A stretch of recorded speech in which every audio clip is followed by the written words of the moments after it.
"Get down! Down, Duke, down!" The words tore out of Officer Callie Hensley's throat as the German shepherd shoved a thin man in a black priest's coat onto the sunroom carpet.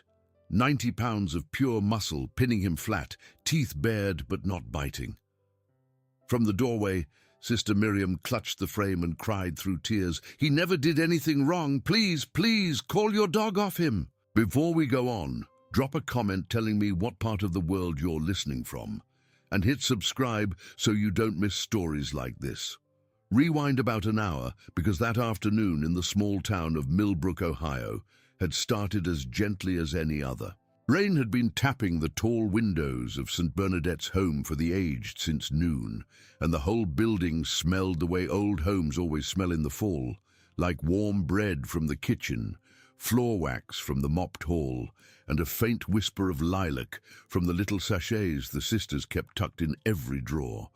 Officer Callie Hensley pushed through the double doors with her German shepherd Duke at her heel, shook the rain out of her hair, and gave the front desk a friendly wave. She was 28 years old, with a straight brown ponytail, a kind mouth, and eyes that missed almost nothing. She had been coming to this home for 2 years, and the sisters treated her like a granddaughter who wore a badge instead of an apron. The visit was the kind the county sheriff's office ran twice a month, part community outreach and part gentle therapy.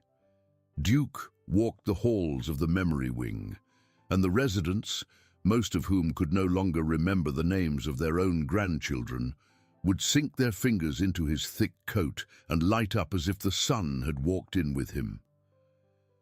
Callie loved him for that. She loved him for a lot of reasons. Duke was 7 years old, a retired patrol dog from Cleveland, and he had come to her a year and a half back after his first handler, a big man named Ray Muscovitz, had died in a car crash on the highway coming home from a birthday party. Ray had raised Duke from a 9-week-old pup. When Callie brought Duke home, the shepherd had not eaten for 3 days, would not drink, would not look at her. She had sat on the kitchen floor beside his food bowl every night for 2 weeks and told him quiet stories about her own losses until the day he finally lifted his big head, walked over and rested his chin on her boot. That was the moment he had chosen her, and she had never forgotten it.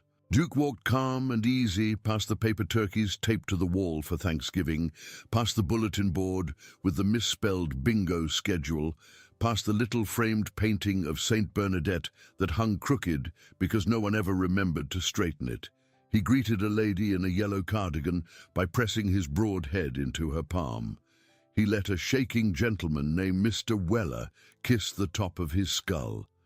Callie held his lead loose and smiled and nodded to every nurse she passed. Sister Miriam appeared in the hall in her simple grey habit, 68 years old and moving like a woman 10 years younger, and she gave Callie a warm, two-handed shake and said, "Bless you, dear. We needed a bright thing today." "Rough afternoon?" Callie asked. "Mrs. Odenkirk," Sister Miriam sighed, and the sigh carried a whole story. She was crying about the piano again. Mrs. Odenkirk had been a piano teacher for 42 years before her mind began slipping like paper off a wet fridge. She still believed, on most days, that she had students waiting. She would sit at the little upright in the sunroom and place her thin hands over the keys without ever pressing them, listening to music only she could hear. Callie had come to love her. In the quiet way you love a stranger who reminds you of your own grandmother. That was why Duke's low growl hit Callie the way it did, the moment they turned the corner into the sunroom. He stopped in the middle of the doorway, ears sharp, and a rolling sound came up out of his chest so low it might have been the building settling if you did not know dogs. Callie's hand tightened on the lead without her thinking about it. She followed his line of sight. In the middle of the sunroom, half turned away from the door, a thin priest in a long black coat was leaning close to Mrs. Odenkirk's wheelchair. One of his hands rested on the wheel. The other was moving very slowly from the pocket of the old lady's sweater into the inside pocket of his own coat. Mrs. Odenkirk stared past him at nothing, her mouth a little open, the way she did when the fog was thick in her head. Callie opened her mouth to say something polite, to clear her throat, to smile and pretend she had not seen what she thought she had seen, because the man was a priest, after all, in a house full of nuns. Duke did not wait. He crossed the tile in 3 long strides, so fast the priest did not even have time to turn his head, and drove him back and down against the carpet with the whole weight of his chest. There was a hollow thump and a startled sound that was almost a laugh, and then the priest was flat on his back with a big paw on his sternum, staring up into a set of teeth that were, for the moment, only demonstrating what they could do. Duke was not biting. Duke was showing. That was the difference between a trained dog and a wild one, and Callie knew it in her bones. "Duke, off, off!" She was already moving, badge shining, palm out. "Sir, don't move, please, don't move." That was when Sister Miriam came flying down the hall. "He never did anything," she cried, hands shaking, tears already sliding down her round cheeks. "Father Halloran visits every week. Please, please, call your dog off. He's a good man. He prays with them. He prays with them all." Callie called Duke back. Duke came, but even seated at her leg, he did not take his eyes off the priest's coat pocket, and the low rumble had not entirely left his chest. Nurses were gathering in the doorway now, whispering, and the tall priest picked himself up with a wince, brushed the carpet fibers off the black wool, and produced a smile that arrived at his mouth without ever quite reaching his eyes. He had a smooth face, grey at the temples, thin lips, hands too clean for a man who worked with the sick. "No harm done, officer," he said, in a voice that seemed practiced. The animal was only doing what it was trained to do. He must have been startled. Callie apologized because that was what a good officer did in a room full of frightened people. She promised a written report to the department. She checked Mrs. Odenkirk gently and asked if she was hurt. Mrs. Odenkirk turned watery blue eyes to her and said in a soft, sudden voice that was surprisingly clear, "The music is upside down today," and then drifted back behind the glass of her mind.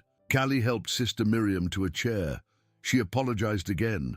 She walked out into the wet parking lot with Duke pressed against her thigh, and she stood there in the rain for a full minute before opening her cruiser door, because Duke had never been wrong, not once. He had picked out a man carrying stolen electronics from a crowd of 300 at a county fair last summer. He had refused to enter a house on a welfare check that turned out to have a body under the floorboards. Duke did not growl at priests. Duke did not growl at anyone unless the smell they carried told him a story worth telling. She drove home with the wipers slapping and her stomach in a small, hard knot. That night, she sat at her kitchen table with a bowl of cereal she had forgotten to eat and pulled up the visitor logs that St. Bernadette's had emailed over as a matter of routine. She scrolled. She scrolled again. She scrolled a third time, and the knot in her stomach tightened because Father Halloran had signed the visitor log 11 Sundays in a row. Always to the memory wing, always at the same afternoon hour. She began to cross-reference his visits with the names of the residents he had listed. 3 names appeared over and over, and then, one by one, stopped appearing entirely because those 3 residents had died. All 3 within a month of Father Halloran's visits. All 3, according to the little note that Sister Miriam kept in the file about family contact, had no living relatives listed at all. Callie sat very still. Duke came in from the living room, sensed her, and lay down against her feet. She dropped one hand to his ears without looking and dialed the number of a friend she had gone to high school with, a woman named Bethany Jaworski, who worked at the county bank.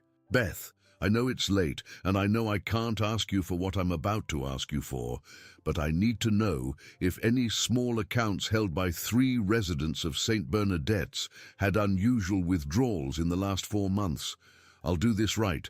I'll get the warrant tomorrow. I just need a quiet nudge tonight so I know I'm not chasing a ghost." Bethany, God bless her, said nothing for a long moment. Then she said, "Give me the names." An hour later, Bethany called back. Her voice was tight. She said the 3 accounts had been drained, every one of them, by handwritten checks in the last 30 to 60 days of each resident's life.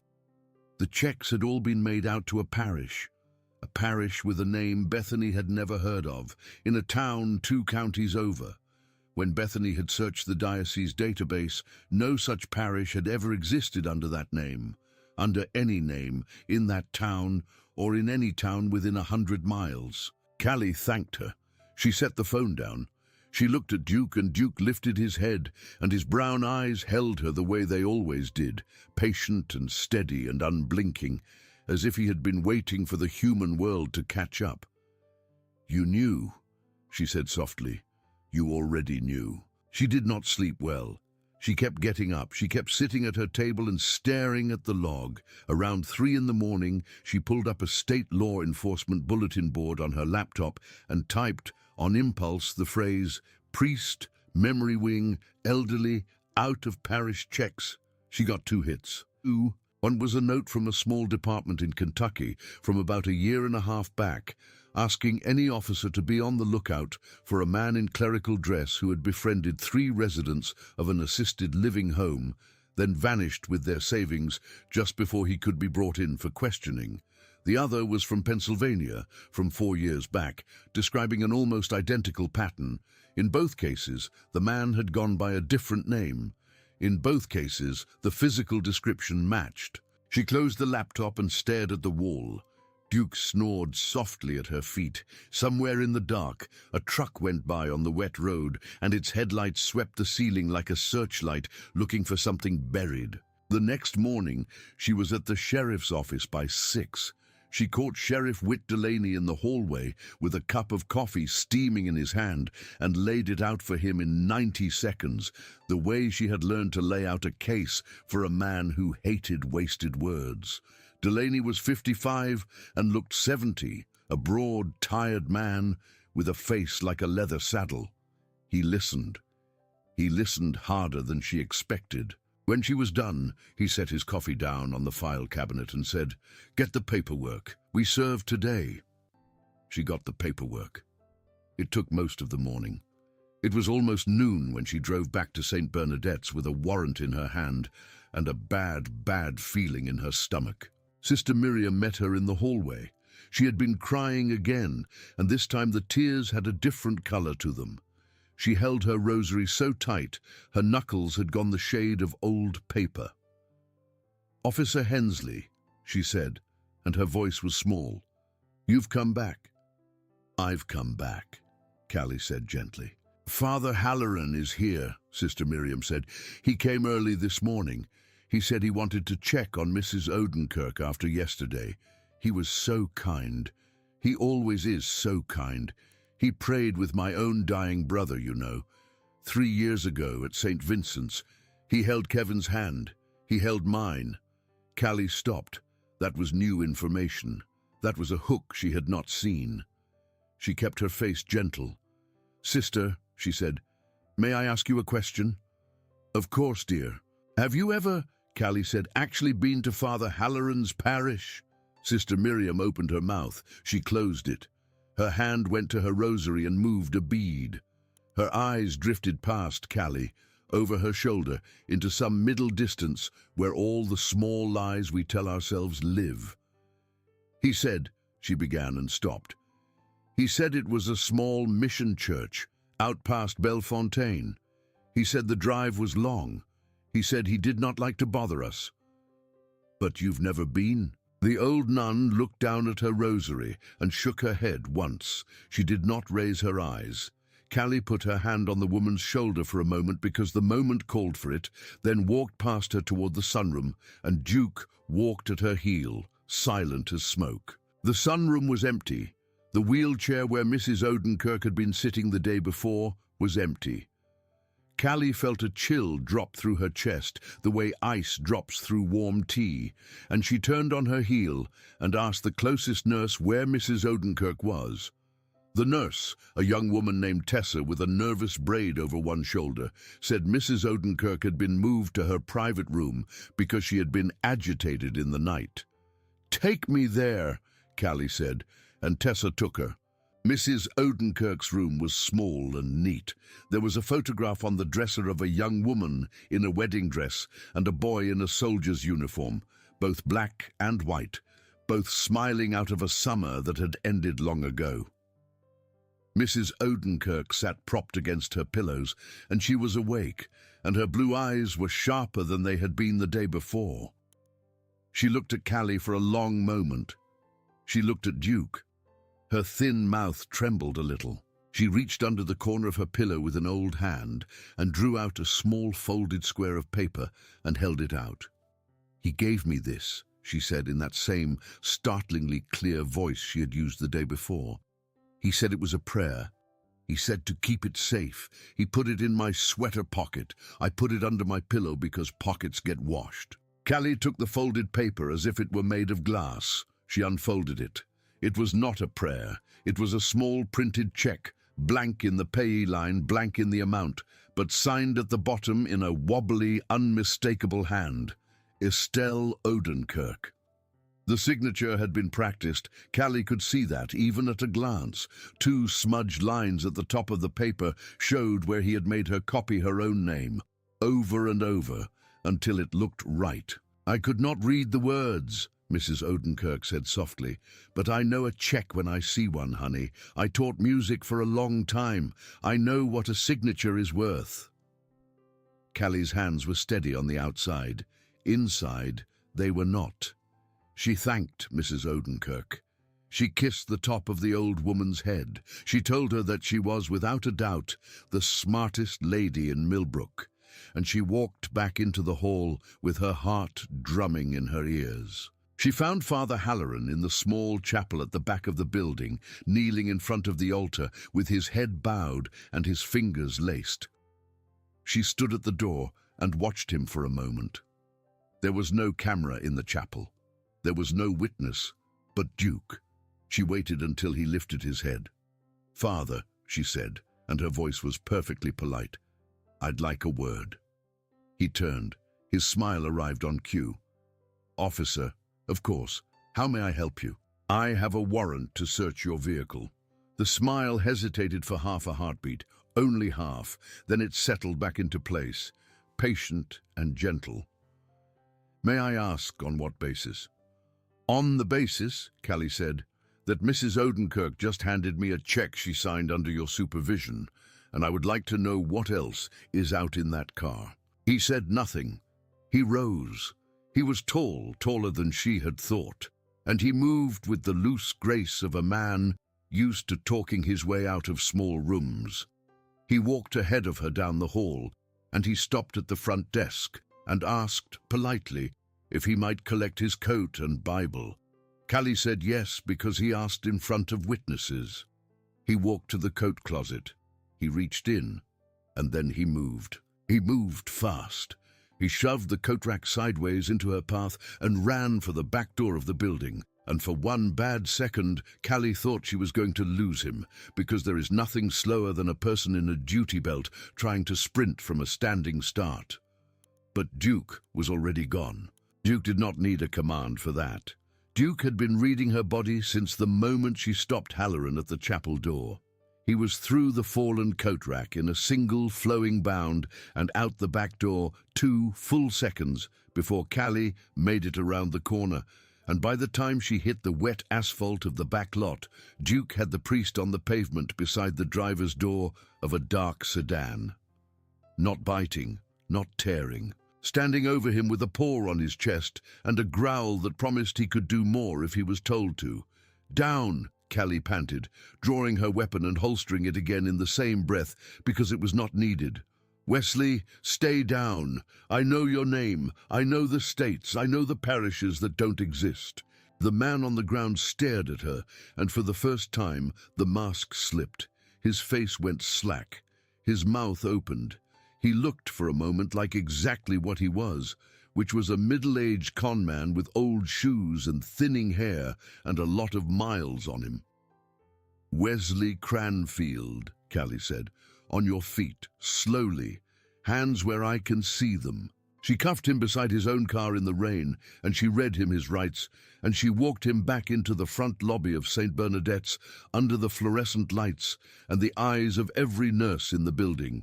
Sister Miriam was on the bench by the fake plastic ficus. She was rocking a little. She had not stood up when Callie came back in. When she saw the cuffs, she made a sound like a person letting go of something she had been holding for a long, long time, and she sank her face into her sleeves and wept, quietly and completely, the way only a person of deep faith knows how to weep when a piece of that faith has been chipped away. Deputies arrived. The sheriff came. They put Cranfield in the back of a cruiser, and one of the deputies searched the sedan while another read the warrant aloud for the record. It was under the passenger seat, tucked inside the pages of a hymnal that had never been used for singing. A soft leather ledger worn at the corners, filled with columns of names in a neat, greedy hand. Beside each name a date, a dollar amount, a small note. Slow, doesn't ask. Trusts easily. Sister M defends. Sunroom Wednesdays. Callie's stomach turned reading her own home in that ledger, as if the man had made a fingerprint of it. In a folder in the glove box, in a plastic sleeve labeled charity materials, they found 6 forged power of attorney forms, each one waiting for a name. While the deputies bagged and tagged, Sheriff Delaney stepped up beside Callie and murmured, "Kentucky, Pennsylvania, and I just got a phone call from a lieutenant in Indiana who says the description you posted last night matches a case they've had open for 2 years. 4 states, Callie, 4. 4, she said, and she could not decide whether the number made her want to sit down or drive to every one of those homes and hand out flowers. She went back inside. Sister Miriam was still on the bench. Duke padded over first, without being told, and put his big, warm head on the old nun's knee. Sister Miriam gasped a small, soft gasp, and one shaking hand found his ears, and she stroked them the way a person strokes a memory. She whispered something Callie could not hear, and then she said, out loud, brokenly, "I should have listened to the dog. I should have listened. Forgive me, sweet boy. I should have listened." Callie sat down beside her. She put a hand on the old woman's shoulder, and she said quietly, "Sister, that shame is not yours to carry." "It is," Sister Miriam whispered. "It is, dear. I let him in. I let him sit with them. I let him hold their hands. I told the other nurses he was a comfort. What if he hurt more than I can even count? What if he took things from Mr. Ellsworth, from Miss Alma, from my Estelle Odenkirk?" "Sister," Callie said, "listen to me. That man walked into a house of good people and used the color of a collar to steal. He counted on kindness. He counted on faith. He picked places where love was thick, because that is where a wolf hides best. That is his shame, not yours. A good heart is not a crime. A good heart is only a crime in a world without good hearts, and I don't want to live in that world. Do you?" Sister Miriam shook her head, silent, tears falling onto Duke's fur. Duke closed his eyes and let her hold on. He knew about grief. He had learned it once, on a kitchen floor, from a woman who had sat with him for 2 weeks and let him choose. The story could have ended there, and it would have been enough for most people, but there was more. There was always more. The lead deputy that afternoon was a man named Roy Kaminsky.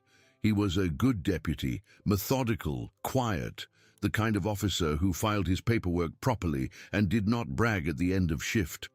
He was also, as Callie discovered halfway through the interview process that evening, a man with a sister named Renata who lived in Toledo and had lost her mother to what the family had always called a sudden heart attack 6 years ago in a memory care unit up in Sandusky. His mother's savings had vanished the week she died. The family had blamed the home. The home had blamed a nephew who lived in Michigan. The nephew had been cleared. No one had ever charged anyone. No one had ever named a suspect. When Deputy Kaminsky saw the photograph of Wesley Cranfield taken at booking that afternoon, sitting in a jail chair without a clerical collar, his soft, narrow face lit by the harsh light of the intake camera. He stared for a full 10 seconds.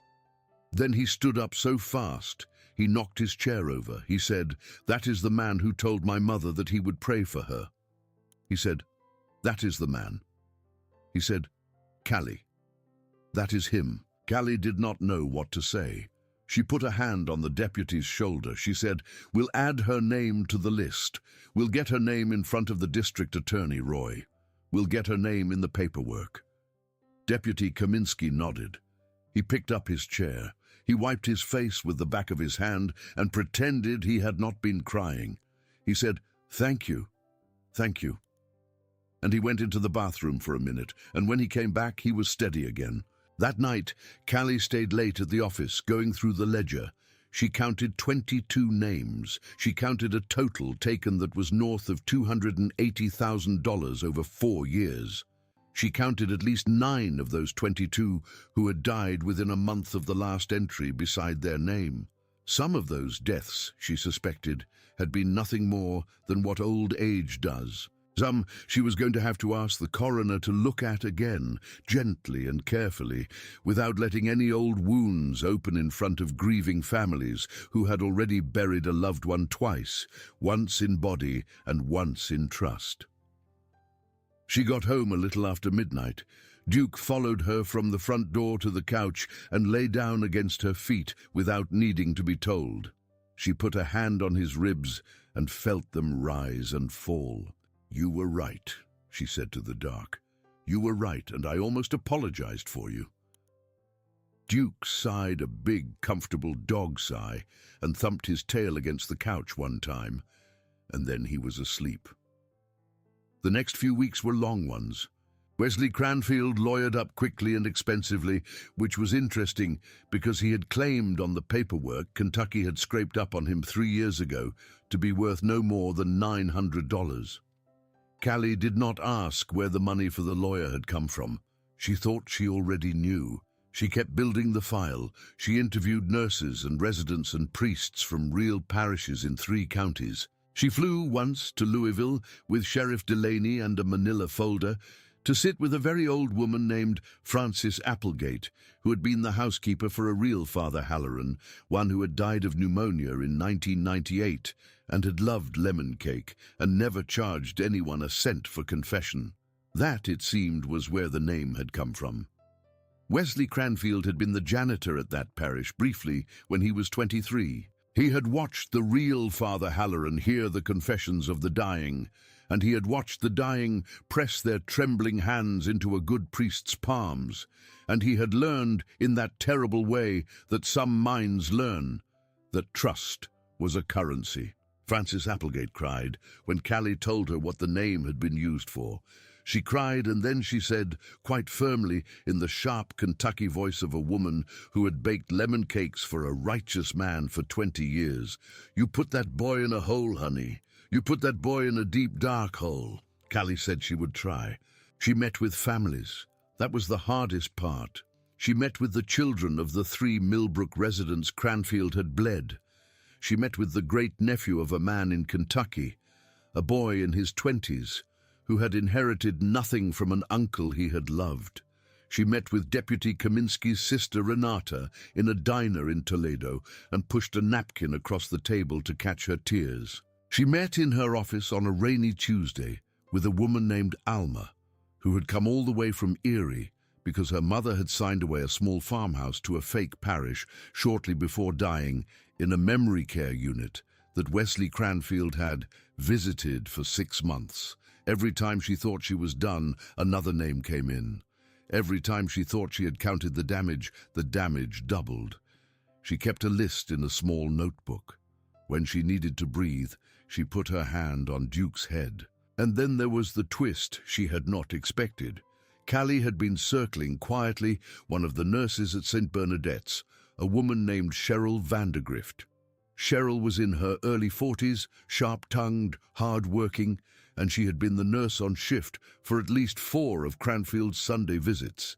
She had also been, according to the timesheets, the last staff member to check on 2 of the 3 residents who had died within a month of a visit. Cheryl kept to herself. She did not gossip in the break room. She had a small silver cross around her neck and a very quiet way about her. Callie had, more than once, watched her from across the sunroom and wondered. She did not want to be wrong about a nurse. She did not want to be right about a nurse. She sat with the file for a week before she asked Cheryl to come down to the station on her lunch break, and the whole time she asked, she watched the woman's face for the small tells that she had learned to watch for. Cheryl came. She sat down. She folded her hands on the table. Her eyes were red, and they had been red for weeks, and Callie had assumed it was the stress of the investigation. Cheryl looked at her steadily and said, "Officer Hensley, I want to talk to you, but first I need you to know something. Tell me." "My real last name," Cheryl said, "is not Vandergrift, it's Ellsworth." Callie did not blink. She said, "Ellsworth." "Ellsworth," Cheryl said. "My uncle Martin Ellsworth died in this home a year ago. He was one of the 3 you found in the visitor logs. He raised me after my mother left. He was the only person in my whole life who ever told me I was worth anything. When he died and I found out that everything he had saved for my kids' college was gone, and the home told me it must have been the fake parish, I could not sit still. I changed my last name legally to my mother's maiden name. I took the training. I got hired here. I have been watching that man for 8 months, and I have been keeping a notebook of my own. I know I should have come to the police. I know. But I did not have proof that would stand, and I was afraid that if I spoke, he would just leave. And he would do it again somewhere else, and I would never see him pay. When you walked in with that dog, I knew it was over. And I have been thanking God every night for a shepherd who could not be fooled." She slid a small blue notebook across the table. It was thicker than Callie's own. It was full of times, dates, room numbers, snatches of conversation Cheryl had overheard from behind medicine carts, license plate numbers, mileage. It was a nurse's notebook, careful and legible. Callie stared at it. Then she looked up and she said, "Cheryl, thank you, but you should not have carried this alone." "I know," Cheryl whispered. "I know I shouldn't have. I was scared." Callie reached across the table and squeezed the woman's hand. She said, "It's not going to be a straight road for you either. You lied on paperwork. You investigated an ongoing case as a civilian. There is going to be a mess. But your uncle is going to have his name in front of a judge, Cheryl, and your notebook is going to make sure he does. That much I promise you." Cheryl cried. She cried the way people cry when they finally hand something heavy to someone else. Callie let her. Duke, who had been lying under the table with his chin on Callie's boot, got up quietly and put his big head on Cheryl's knee, and Cheryl reached down and put her face in his fur and stayed like that for a long while. Later, when the district attorney called Callie into her office to hear about Cheryl, the DA, whose name was Marisol Trent, and who was one of the kindest, sharpest women Callie had ever met, listened to the whole story and shook her head and said, "That woman is not a criminal. That woman is a niece. Have her write a full statement. I'll figure out the paperwork." Callie thanked her and went home and slept, for the first time in 2 weeks, all the way through the night. The case moved. It moved slowly, the way real cases do, and then, all at once, the forensic accountants pulled apart Cranfield's paper trail like a bird pulls apart a seed. 4 states became 5, then 6. Old cases that had been shelved as unsolved for years found their answer in the little leather ledger under the hymnal. Families who had blamed each other for missing savings could finally hold each other again without wondering. There was a preliminary hearing on a cold morning in December in the small brick courthouse in the middle of town. Callie sat in the 2nd row in her uniform. Sister Miriam sat in the 3rd row in her grey habit, and she held her rosary. But she did not use it as a shield. She used it the way a swimmer holds a rope to remind herself where the boat was. Cheryl sat beside her. Deputy Kaminsky's sister Renata came in and sat behind them and put a hand on the back of the bench. The pews filled slowly. Millbrook was a small town. Word had travelled. Wesley Cranfield walked in a jail jumpsuit and a pair of glasses he had not worn during his priest years. He looked smaller. He looked older. He looked, Callie thought, like a man who had finally lost the disguise and did not know what shape his own face was supposed to be. His lawyer tried, of course. His lawyer talked about mental strain, about grief in the client's own past, about a childhood that had involved a great deal of moving. His lawyer suggested that some of the residents might have signed those checks freely, out of the largeness of their own hearts. That was the moment Sister Miriam stood up. She stood up not to speak, because she was not called to speak, but simply to stand. And Judge Owens, who had known Sister Miriam for 20 years, looked at her without a word and gave her one long, slow nod, and Sister Miriam sat back down. It was as close to a rebuke as any nun ever needed to deliver in a court of law. The DEA laid it out clean. 22 victims, 6 confirmed forged POA forms, a ledger in the defendant's own hand, priest credentials that did not exist in any diocesan record in the country, a prior fraud conviction under a different name in Pennsylvania that had somehow slipped a background check because of a lazy fingerprint scan, a pattern that stretched back 9 years. The judge listened. The judge did not appear to be moved by the lawyer's speech about grief. The judge set bail so high it might as well have been a wall. Cranfield was bound over for trial. As the deputies led him out, he turned his head once and looked directly at Callie. His mouth moved. She did not know if he was cursing her, or begging her, or simply naming her. She held his eyes and she did not look away. Beside her, Duke, who was allowed in the courtroom because he was a certified working dog, and because Judge Owens had a soft spot for well-trained shepherds, kept his gaze on Cranfield until the door closed behind him. Then, and only then, did Duke sit down and thump his tail once against her boot. That should have been the end. It was not. 3 nights later, Callie was at home when her phone rang. It was Cheryl. Cheryl's voice was tight. She said, "Callie, something is wrong. Mrs. Odenkirk is packing. She keeps saying she has to go to the mission. She keeps saying he told her the money is hidden at the mission.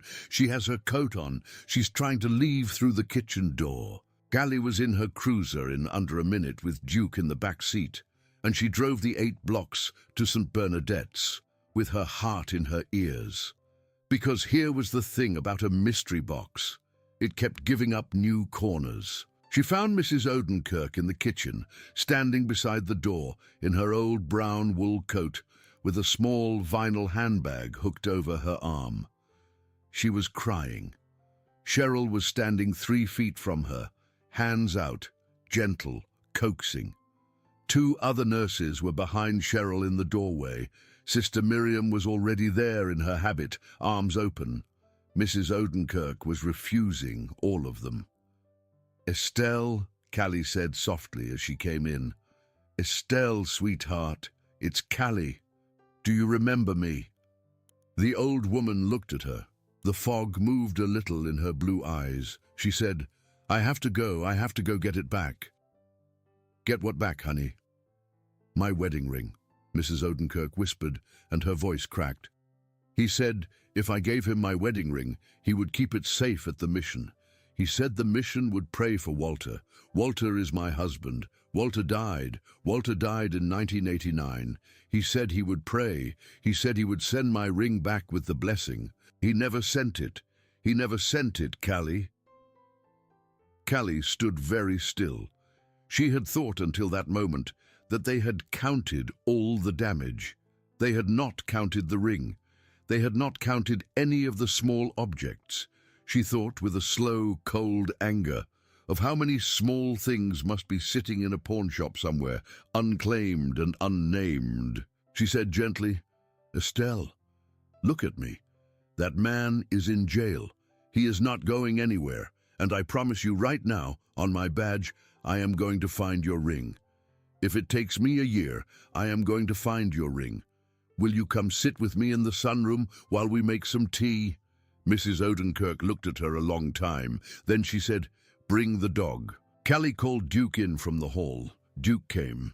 Mrs. Odenkirk let Cheryl take the handbag off her arm and Sister Miriam take her coat, and she reached, all on her own, to place her thin hand on the top of Duke's head, and they walked her slowly to the sunroom, and Callie made her a cup of chamomile tea with 2 sugars, the way Cheryl said Mrs. Odenkirk liked it. Mrs. Odenkirk sipped and calmed and sipped. At some point, she said, without looking at anyone in particular, "The music is right side up today," and she smiled a small smile that made Sister Miriam turn her face away and press a hand to her mouth. Callie left the home at almost midnight, but she did not go home. She went back to the office. She sat down at her computer and she began to search pawn shops. There were only a handful in the surrounding counties. She sent out an alert with a description of Mrs. Odenkirk's ring, which Sister Miriam had described to her over the phone, from memory, because Sister Miriam had known Mrs. Odenkirk for many years and remembered the small gold band with the tiny sapphire that Walter had put on her finger in the summer of 1958. She emailed every pawn shop in 3 counties. She emailed a national database that tracked stolen property. 2 weeks later, she got a hit. A shop in Youngstown had taken in exactly such a ring 5 months back from a customer paying in cash. The camera footage had long since been overwritten, but the shop's paper log showed the initials W.C. Callie drove to Youngstown herself. She brought Duke.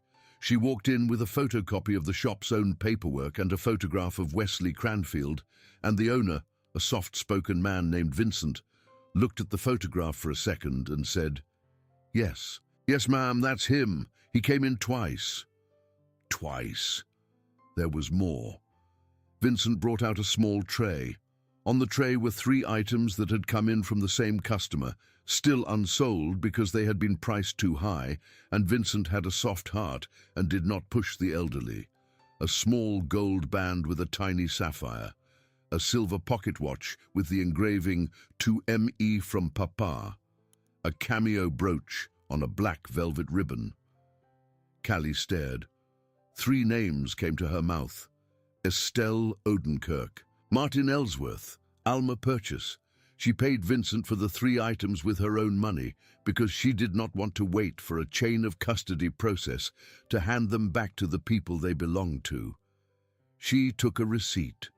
She promised Vincent that a formal request would follow. She got back in her cruiser with a small paper bag in her passenger seat that weighed almost nothing, and she drove back to Millbrook with her hand resting on the seat beside it, because the weight of what those small things meant was very heavy. She gave the ring back to Mrs. Odenkirk the next afternoon, in the sunroom, in the presence of Sister Miriam and Cheryl and Duke. She placed the ring in the old woman's palm and closed her fingers around it. Mrs. Odenkirk looked at it for a long moment. She did not remember exactly that it had ever been away from her. She only remembered, deep in the part of her where names of husbands lived, that it belonged. She slid it onto her thin finger. She looked up at Callie. She said, in that clear voice that came from wherever her real self still lived, "Walter, thank you." And then she smiled, and the smile was for a summer in 1958, and no one in that room had the heart to correct her. Callie mailed the pocket watch to Cheryl's mother in Sandusky in a small, padded envelope. She drove the cameo brooch out to Alma Purchase in Erie herself on a Saturday in a snowstorm, because Alma had told her once that she used to sit on her mother's lap and touch that cameo as a little girl. Vincent, the pawnshop owner in Youngstown, called her a month later. He said he had gone through his back inventory and pulled every item that a certain quiet customer had brought in, going back 4 years. He said there were 17 more. He said he did not want the money back. He said he wanted her to send him a list of names, and he would sit down with a pen, and he would work out which item belonged to which name, and he would ship the whole lot to her department at his own expense. Callie thanked him. She thanked him twice.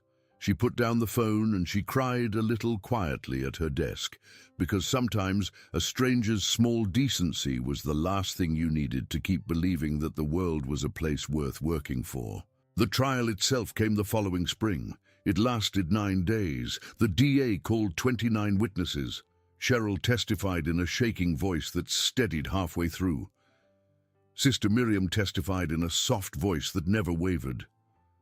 Mrs. Odenkirk did not testify because she could not, but Callie walked the jury through the check she had handed over, and she walked the jury through the ring, and she showed them Vincent's paper log, and the jury nodded, slowly, the way juries nod when the numbers begin to add up to something no defense speech is going to erase. Wesley Cranfield took the stand once against his lawyer's advice, and he tried at first to spin.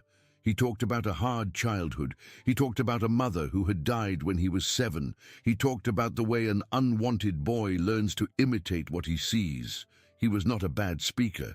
He might, in another life, in front of another audience, have been believed. But he had not counted on the presence of a certain German shepherd at Callie's feet in the front row. Duke did not do anything dramatic. Duke did not growl. Duke did not stand. Duke simply lay there, calm and heavy and unblinking, and watched Wesley Cranfield the way a farmer watches a hail cloud. And Cranfield, halfway through a sentence about his mother, looked at Duke and forgot what he was saying. His voice trailed off. His hands, which had been steady, began to shake. His lawyer coughed. He picked the sentence back up. He never quite found the rhythm again. The jury took less than 4 hours.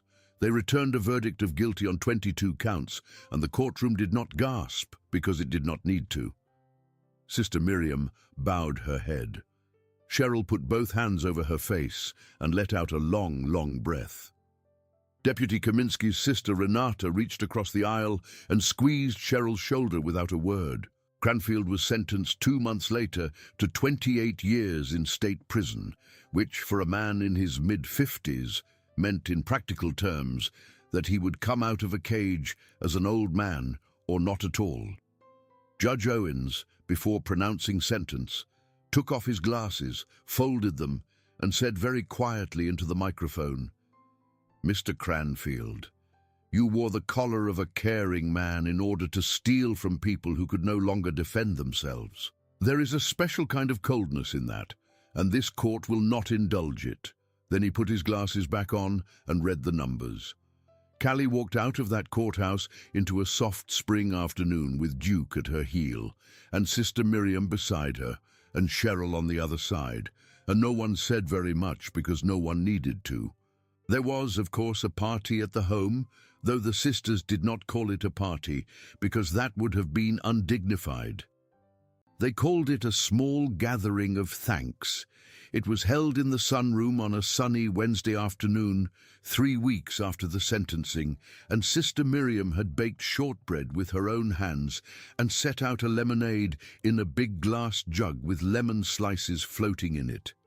The residents came in their best sweaters. Cheryl came in a clean uniform. Deputy Kaminsky came in his dress blues, and his sister Renata came all the way from Toledo because she wanted to be in the room. Sheriff Delaney came, and DA Marisol Trent came, and the mayor of Millbrook, who was a small man with a big handshake, came and made a short speech that was mercifully short, but the moment that mattered was the small brass plate. Sister Miriam unveiled it herself, with hands that did not shake, over a small hook by the sunroom doorway. It was a simple plate, no more than 4 inches wide, and it had 2 lines engraved on it. The first line said, "Duke." The second line said, "Who knew the truth when we did not?" It was the kind of plate people would walk past for years without noticing, and then, one day, would stop and read and would ask, and would be told the story, and would tell it again to their own children. That is how the small brass plates in small towns become the memory of the country, one story at a time. Duke sat under the plate because Callie had called him there, and he received a strip of bacon from Sister Miriam, and a chin scratch from Deputy Kaminsky, and a long, careful ear rub from Mrs. Odenkirk, who was in her chair, in her yellow cardigan, with a small gold ring winking on her thin left hand. Mrs. Odenkirk did not remember exactly why they were gathered, but she remembered in the deep way she still remembered music, that the big dog belonged to her Wednesdays. And when Callie knelt down beside her and asked if she was doing all right, Mrs. Odenkirk placed her hand on Callie's cheek and said quite clearly, "You brought back my song, honey. You brought back my song." Callie could not speak, so she nodded. That night, after everyone had gone, after Sister Miriam had washed the last shortbread plate, after the sunroom lights had been dimmed and the residents tucked into their small warm beds, Callie stood alone in the parking lot with Duke at her heel and looked up at the tall windows of St. Bernadette's. It had begun to rain again, gently, the same soft rain that had been tapping those same windows on the afternoon a shepherd had crossed a sunroom floor in 3 long strides and pinned a wolf to the carpet without spilling a drop of blood. She thought about how thin the line was sometimes between a good day and a bad one. She thought about how small a moment could be that changed everything. She thought about Ray Muskowitz, who had died on a highway coming home from a birthday party and who had raised a 9-week-old puppy into the animal now standing at her leg, and she wished silently that Ray could see this. She thought, maybe in the way people sometimes think, that he could. Duke bumped her hand with his cold nose. She smiled. She opened the cruiser door. He hopped in. She drove home. The story could have ended there too, and honestly, most stories do. But there was one more small thing, and the small things are always the ones that stay. Every Wednesday after that, all through the following summer and fall, and into the winter beyond, Callie came to St. Bernadette's on her lunch break with Duke, whether the sheriff's schedule officially had her there or not. She came because she wanted to. She came because Mrs. Odenkirk wanted her to. And every Wednesday without fail, when Duke walked into the sunroom, Mrs. Odenkirk was already sitting in her wheelchair by the window, and on the small tray in her lap was one thing and one thing only. It was the crust of her breakfast toast, saved carefully in a folded paper napkin. She could not, most weeks, remember what day it was, or what season it was, or the name of the young woman in the uniform who came in with a big brown dog. But she remembered, every single time, that the crust belonged to him. She held it out with her thin hand. Duke took it with the softness of a mouth that had been trained never to break skin. He ate it in one polite bite. He licked her fingers. She smiled, and Sister Miriam, standing quietly in the doorway with a dish towel over her shoulder, watched them. And every Wednesday, without fail, she pressed one hand very lightly over her heart, as if to steady something inside herself. Because a good heart is not a crime, and a good dog is not a threat. And sometimes, if we are very lucky and very quiet and very willing to listen, the truth walks in on 4 legs with rain on its coat and asks us gently to trust the growl before the smile. If this story moved you, please leave a comment and tell me the moment that stayed with you the most, and share it with someone who needs a reminder that goodness still walks in on quiet feet. Hit that like button, and if you have not yet, subscribe to the channel so you never miss another story where the small ones win and the wolves are found out. Thank you for listening, and I will see you in the next one.